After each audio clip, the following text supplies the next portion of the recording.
What's good, YouTube? We're talking college sports in the Deep South, where college football is kinging on the plains of Auburn. The battle cry is War Eagle. Once again, it's Kennard Vernon Stewart here for the podcast today, and we're going to talk a little bit about Auburn football as we have on this channel for quite some time. Auburn actually recently gained another commit that we're going to talk about in just a few minutes. All right, so let's go ahead and subscribe to the channel. Go ahead and like the video or unlike it, whatever you choose to do. And at the end of the content, let's go ahead and put some comments in the comment section as to what you think and how you feel about this particular video. On this channel is always great to be an Auburn Tiger. So Auburn cashes in on yet another 4-star recruit out of Texas again. Auburn cashed in on Marco DeMio, who was originally from Houston, played at Blaine College, same junior college that Cam Newton played at as a junior college ball player. He committed to Auburn. Now, mind you, all of these are just hard commits. Nobody signs until like late November, all of those different things. But this is a huge deal for the Tigers, in my opinion, because you're talking about ascending programs like Texas, USC, Ohio State. This guy went to all of these schools. I'm talking about none other than one of the hardest hitting safeties in the 2020 class, Christopher Thompson Jr. This particular recruit continues the improbable recruiting run that Auburn has had since Big Cat Weekend. Now, for those of you guys who don't know, Big Cat Weekend is a weekend where Auburn brings in some of the highly, somewhat interested recruits. Some of them are very, very interested, to give these recruits a perception of what the Auburn program is all about. Because if you know about the Auburn program historically, having to share the same state with Alabama, most people, when they think about college football, especially the state of Alabama, are going to naturally gravitate towards Alabama, because Alabama has more. They are the flagship, and they have more of an iconic feel because of the recent national championships. And you talk about Bear Bryant and just the, historic nature of Alabama that Auburn, I don't care how long they play football, will never be able to surpass. So Auburn supplements this by having a Big Cat Weekend, and also had a recent picnic as well for players to continue to get acclimated to the program. Christopher Thompson Jr., the number 71 overall player in the country, adds to the commitments that Auburn has had here in the recent present. You talk about a team that was, 29 ranked recruiting class going into Big Cat Weekend. Now, really flirting with a top 10 recruiting class going into opening kickoff against Oregon in the Advocare Classic. Well, what does that say about the Auburn Tigers right now? Well, one thing I like about the recruitment of Christopher Thomas Jr., when you look at him on video footage, this guy attacks the football on an unreasonable level. The more recent recruit that comes to mind when I think about Chris Thomas Jr. is Smoke Monday. Chris is a ball hawk, and he makes you pay when you come across the middle, when you go out in the flat. He's very, very good in run support. And I think this, if Auburn can hold on to this particular commit, it could really, really start a good trend of some ball hawks and hard hitters in the secondary. This is something that Auburn did not have necessarily in the past. Now, Trey Matthews was pretty good. He was a pretty good hard hitter. Steven Roberts was more of a sure tackler. But when you talk about safeties, nickelbacks, things of that nature in the SEC, you want to have some guys that when wide receivers come across that middle, that they're going to have to think a little bit. What's going to be the consequence of me making this catch?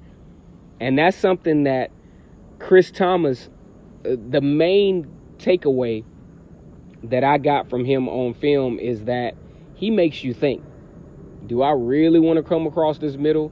Is it worth it? You know, that kind of thing. I was really impressed with what I saw of him on film. I think this, is an incredible thing for the Tigers for several reasons. And I'm going to tell you guys why this is good. For one, it shows from a perception standpoint that Auburn is starting to be willing to get outside of their own recruiting comfort zone. Used to be Auburn concentrated their efforts mainly in Florida, Georgia, might get a little something out of Mississippi every now and then. But it shows that Auburn is really trying to stretch their recruiting influence out. Because if you think about even Cameron Kelly, who didn't stick, kind of wish he would have, because, would have added some depth to the cornerback position. But going up to Chesapeake, Virginia, and recruiting a Cameron Kelly, his willingness to give Auburn a chance, showed Auburn's willingness to take their efforts outside of the Southeast. And I think that's something that Auburn is definitely going to have to do. Because you talk about recruiting in Texas, in Duncanville, you got some great schools around there. TCU, Texas, Oklahoma likes to kind of play around in the Texas market. Texas A&M, which is now an SEC school that is really developing and solidifying their place as an SEC West team. Auburn actually having some kind of recruiting impact in the state of Texas says a lot about how the coaches are beginning to evolve in their recruiting efforts. I would really love to see Auburn even snag some guys out of Louisiana. Hell, they can't all go to LSU, So I think Auburn really this was a huge gain for the Tigers today. To be able to get a pledge from a guy like this who has been recruited by so many different high-level schools. You talk about USC, it came down to Auburn and Texas. Texas is emerging back into the spotlight for the Big 12. And it just says a lot perception-wise about how Auburn is really trying to build the roster. And when you talk about building a roster, 5 stars are great. But what I'm really starting to become impressed with Auburn, and they started it in 2019, what I'm really starting to become impressed with is the fact that Auburn is building the middle of their recruiting classes up. You talk about the 4-star recruits are what really builds the team. 5-star recruits pushes you to the next level, kind of like you look at Alabama, Georgia, and LSU, teams like that. But those 4-star recruits, especially the 90 and above 4-star recruits, are your roster and depth builders. And that's what Auburn needs at this point. Yeah, it's cute to get you a 5-star recruit, but what difference does it make if you have a 5-star recruit followed by a bunch of 89s on down? All that's going to do is going to boost your recruiting class up, but the quality is not going to be there. That's why you got to really dissect these classes to see where the quality is. Because if you look at even Auburn in the past, you have some high recruits on the top end, but nothing in the middle. And that's why you see some of the results that you see. Because you have a high-ranking recruiting class numbers-wise because you have 3 guys that, say, rank in the high 90s, but then that balances out. When you look at the overall recruiting class and it says 89 or 90, then that's when it starts to tell on you, like, say, for instance, last year, the year before last, when depth started to become an issue as to what kept Auburn from, say, in 2017, winning the SEC championship game. Or in 2018, struggling mightily down the stretch because the talent level started to really drop off. You look at the time of possession, the defense stayed on the field pretty much the whole game, and Auburn didn't have the roster to be able to contend with those types of circumstances. We think going into 2019 with Gus Malzahn as the primary play caller, one thing that Gus Malzahn was very good at as a play caller is producing massive amounts of yards. And more importantly, for this particular roster, especially wanting to keep the injuries at bay for your defense, is time of possession. You got to keep those guys off the field because those plays start to add up. How in the world are you going to beat a team like Georgia or Alabama if your offense is only given 20 minutes time of possession, not being able to move the chains, not being able to score in the red zone? Those are things that long term have to be fixed. But definitely a huge addition for the Tigers to have a guy, out of Texas. This is more than just a home run win for Auburn. This is perception. And we talk about riding for the brand all the time. This is how you extend your brand, by recruiting these guys. I mean, you're talking about Mississippi, Louisiana. You're talking about 2 states over, going west, where Auburn has recruited a guy that is highly touted in his home state.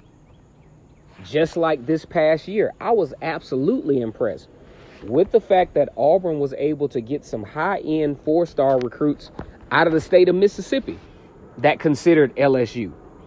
That can maybe at one time considered Mississippi State. We're talking about Jaron Handy, Derek Hall, and Charles Moore. I mean, you're talking about 3 of probably the best defensive linemen out of the state of Mississippi that cross over to Auburn for an opportunity. So this could be setting the stage for a long-term recruiting pipeline for the Auburn Tigers, where they don't have to bump heads with Georgia and Alabama, and find some guys, say, in Texas, or maybe even venture up to Oklahoma, or, whatever the case may be. Hell, take the show to California. You got some guys in California that might want to play SEC ball and might want to come to Auburn for an opportunity. Because just like Mario Cristobal said, traveling has become a lot more doable for these parents. I mean, you talk about, say, from Dallas, Texas to Atlanta. I mean, you catch a flight on Spirit, even though you might not be comfortable, for $90 to $100. So the traveling is not as much an issue anymore. So I think this begins a trend for the Tigers to expand their market and to expand their value and expand their brand transcontinentally, at least in the Southwest, at least stretching out to the Southwest, because there's a lot of talent out there. And, yes, Georgia and Alabama will usually get, and LSU will usually get the quote-unquote best of the best, the 5 stars and some of the high-end 4 stars. But there are a lot of guys out there that are not even being recruited heavily because everybody is going after the same guy. That's how Auburn wound up getting nicked for George Pickens.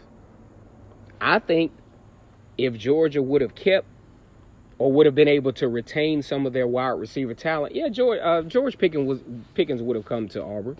I think so. I don't think it was anything that had to do with, Auburn being on shaky grounds, anything of that nature. But he saw an immediate opportunity to have impact in a school that he was interested in anyway. Okay? So I just think this is a great deal for Auburn. The outcome of this season will determine a lot of these guys, whether they will stick and stay. And a lot of these guys, based on their performances during their senior years, will start to, sway the ratings one way or the next. But either way, it's exciting news for the Tigers to be able to start to get some of these guys out of region and have enough impact for these guys to see Auburn and say, this is where I want to come to school. I want to give this team a chance. Once again, it's Kennard Vernon Stewart here on the podcast. We're talking about Auburn football and a great pickup for the Tigers today. And we got some more videos to come. Got a lot of coverage as far as training camp. It's day 3 of training camp. Got some, probably will come with another video tonight. If not, first thing in the morning. Once again, on this channel, it's always great to be an Auburn Tiger. Go ahead and subscribe to Vernon Speaks Sports Auburn, where the battle cry is War Eagle. Take it easy.